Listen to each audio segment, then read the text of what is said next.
হরে কৃষ্ণ।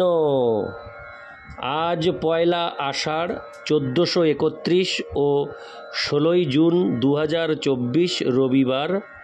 আজ আমি শ্রীমদ্ ভাগবতম পাঠ করছি। শ্রীমদ্ ভাগবতমের তৃতীয় স্কন্ধ প্রথম অধ্যায় বিদুরের প্রশ্নের শ্লোক 17, 18 ও 19। नारायण हे नारायण भवभयहरणं नारायण। শ্লোক 17। স্বনির্গত কৌরব পুণ্যলব্ধ গজাহওয়াতীর্থপদোপদানি অন্নাক্রমৎপুণ্য চিকীর্ষোর্ব্যাং অধিষ্ঠিত জানি সহস্রমূর্তি।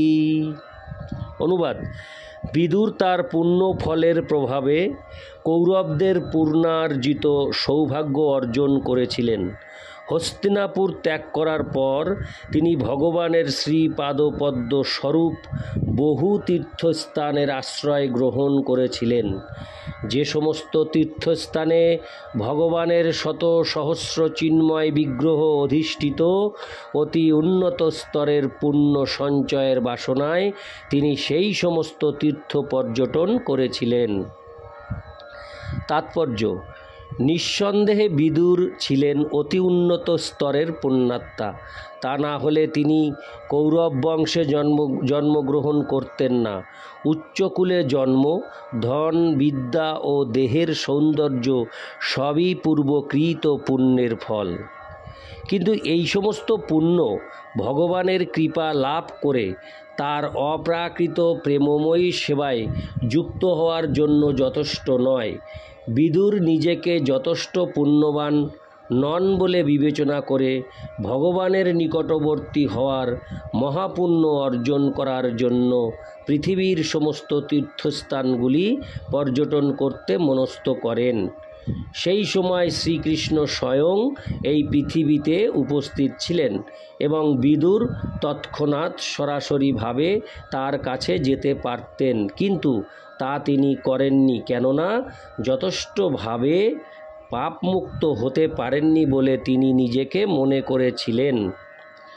সম্পূর্ণরূপে পাপমুক্ত না হলে শুদ্ধ ভগবদ্ভক্ত হওয়া যায় না। বিদুর জানতেন যে কূটনীতিপরায়ণ ধৃতরাষ্ট্র ও দুর্যোধনের সঙ্গ করার ফলে তিনি তার পুণ্যফল হারিয়েছেন এবং তাই তিনি তৎক্ষণাৎ ভগবানের সাহচর্য লাভ করার উপযুক্ত ছিলেন না। ভগবদ্গীতায় 7:28 নিম্নলিখিত শ্লোকে তা প্রতিপন্ন হয়েছে: যেষাং তন্ন গতং পাপং জনানাং পুণ্যকর্মণাং তে দ্বন্দ্ব মোহনির্মুক্তা ভজন্তে মাং দৃঢ়ব্রতা। যারা কংস ও জরাসন্ধের মতো পাপী অসুর, তারা কখনোই শ্রীকৃষ্ণকে পরমেশ্বর ভগবান বলে মনে করতে পারে না। শাস্ত্রের নির্দেশ অনুসারে সেই সমস্ত শুদ্ধ ভক্ত ধর্মের অনুশাসন পালন করেন। তারাই কেবল কর্মযোগ ও তারপর জ্ঞানযোগের পন্থায় যুক্ত হতে পারেন এবং তারপর বিশুদ্ধ ধ্যানের মাধ্যমে বিশুদ্ধ চেতনা উপলব্ধি করতে পারেন। যখন ভগবৎ চেতনার বিকাশ হয় তখন মানুষ শুদ্ধ ভক্তের সঙ্গ লাভ করার সুযোগ নিতে পারে। সন্মোহৎ সেবয়া বিপ্রা পুণ্যতীর্থ নিষেবনাথ। এই জীবনেই ভগবানের সঙ্গ লাভ করা যায়। তীর্থস্থানগুলি তীর্থযাত্রীদের পাপমুক্ত করার জন্য এবং এই সমস্ত তীর্থস্থানগুলি ব্রহ্মাণ্ডের বিভিন্ন জায়গায় ছড়িয়ে রয়েছে সকলকে ভগবত উপলব্ধির শুদ্ধ চেতনার স্তরে অধিষ্ঠিত হওয়ার সুযোগ দান করার জন্য। কিন্তু কেবলমাত্র তীর্থস্থানগুলি ভ্রমণ করে এবং কর্তব্য কর্ম সম্পাদন করেই সন্তুষ্ট থাকা উচিত নয়। মানুষের কর্তব্য হচ্ছে সেখানে ভগবানের সেবায় যুক্ত যে সমস্ত মহাত্মারা রয়েছেন তাদের সঙ্গে সাক্ষাৎ করার জন্য আগ্রহী হওয়া। প্রতিটি তীর্থস্থানে ভগবান তার বিবিধ চিন্ময় বিগ্রহ রূপে বিরাজমান।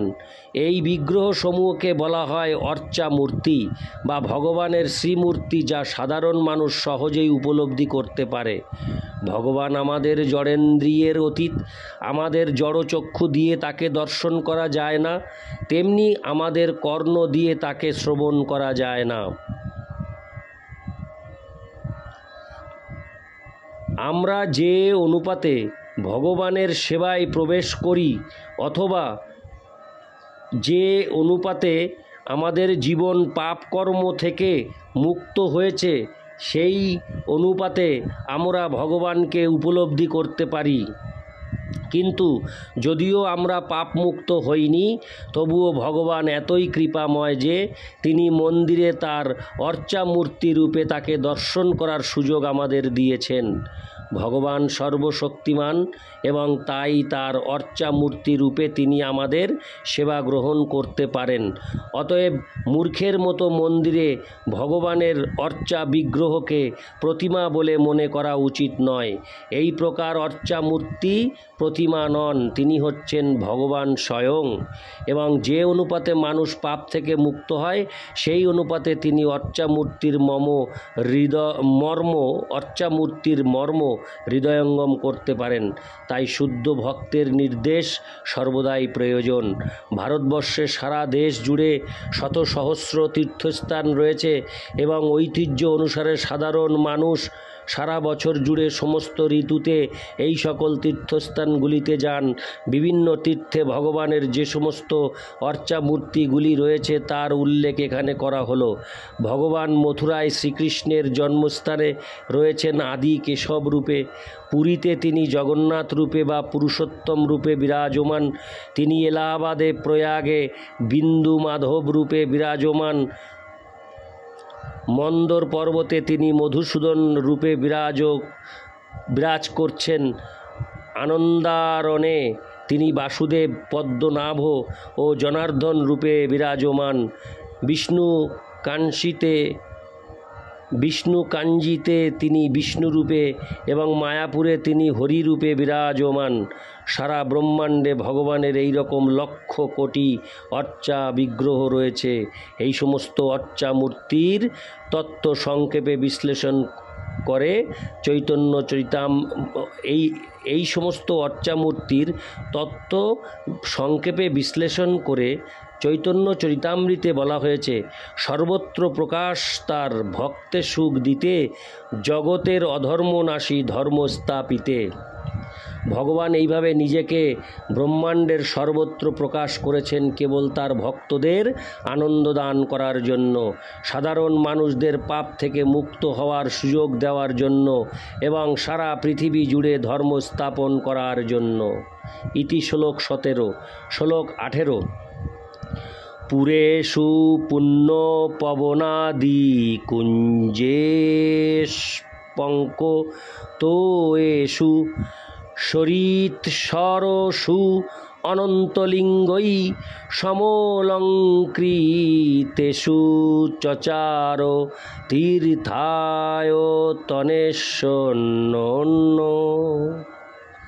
অনুবাদ: তিনি অযোধ্যা, দ্বারকা, মথুরা আদি বিভিন্ন তীর্থস্থানে কেবল শ্রীকৃষ্ণের কথা স্মরণ করতে করতে একাকী ভ্রমণ করেছিলেন।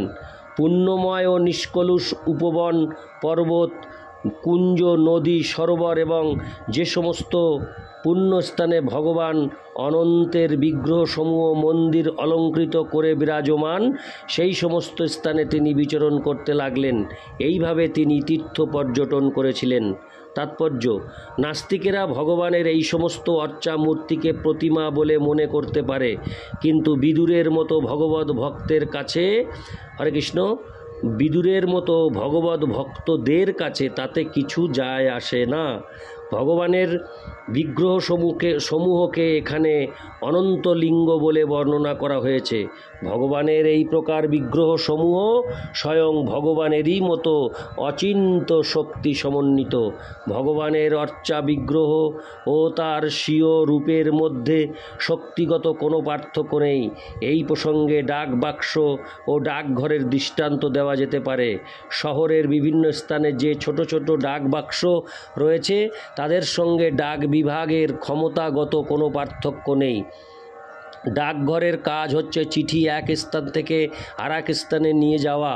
কেউ যদি ডাক বিভাগ অনুমোদিত ডাক বাক্সে চিঠি ফেলে তাহলে ডাক বিভাগ যে সেই চিঠিটি যথাস্থানে পৌঁছে দেবে, তাতে কোনো সন্দেহ নেই। তেমনি অর্চা মূর্তিও ভগবানের স্বরূপের মতো অনন্ত শক্তি সম্পন্ন। বিদুর তাই বিভিন্ন অর্চা মূর্তিতে শ্রীকৃষ্ণ ছাড়া অন্য কিছু দর্শন করেননি এবং চরমে তিনি কেবল শ্রীকৃষ্ণকেই অনুভব করেছিলেন। অন্য আর কোনো বিষয়েই তার চেতনা নিবদ্ধ ছিল না। ইতি শ্লোক 18। শ্লোক 19। গাং পর্যটনেদ্ধো বিবিক্ত বৃত্তি সদাপ্লুত হোধো শয়নহ বধূত অলক্ষিত শৈরবধূত বেশ ব্রতানি চেরে হরিত সোনানি। অনুবাদ: পৃথিবী পর্যটন করার সময় তিনি কেবল ভগবান শ্রীহরির সন্তুষ্টি বিধানের ব্রত পালন করেছিলেন। তার বৃত্তি ছিল পবিত্র ও স্বতন্ত্র। যদিও তার বেশ ছিল অবুদতের মতো এবং ভূমি ছিল তার শয্যা, তবুও পবিত্র তীর্থে স্নান করার ফলে তিনি সর্বদা পবিত্র ছিলেন। এইভাবে তিনি তার আত্মীয় স্বজনদের অগোচর ছিলেন। তাৎপর্য: তীর্থ পর্যটকের প্রথম ও প্রধান কর্তব্য হচ্ছে পরমেশ্বর ভগবান শ্রীহরির সন্তুষ্টি বিধান করা। তীর্থ ভ্রমণ করার সময় সমাজের মনোরঞ্জন করার দুর্ভাবনা থাকা উচিত নয়। সামাজিক আচার অনুষ্ঠান অথবা বৃত্তি অথবা পোশাকের অপেক্ষা করা উচিত নয়। তখন মানুষের সর্বদা ভগবানের সন্তুষ্টি বিধানের কার্যে মগ্ন থাকা উচিত। এইভাবে চিন্তা ও কর্মে পবিত্র হয়ে তীর্থ পর্যটনের মাধ্যমে পরমেশ্বর ভগবানকে উপলব্ধি করা যায়। ইতি শ্লোক 19। নারায়ণ হে নারায়ণ ভবভয়হরণং নারায়ণ লক্ষ্মীকান্तं কমলনয়নম মঙ্গলচরণম নারায়ণ নারায়ণ হে নারায়ণ ভবভয়হরণং নারায়ণ।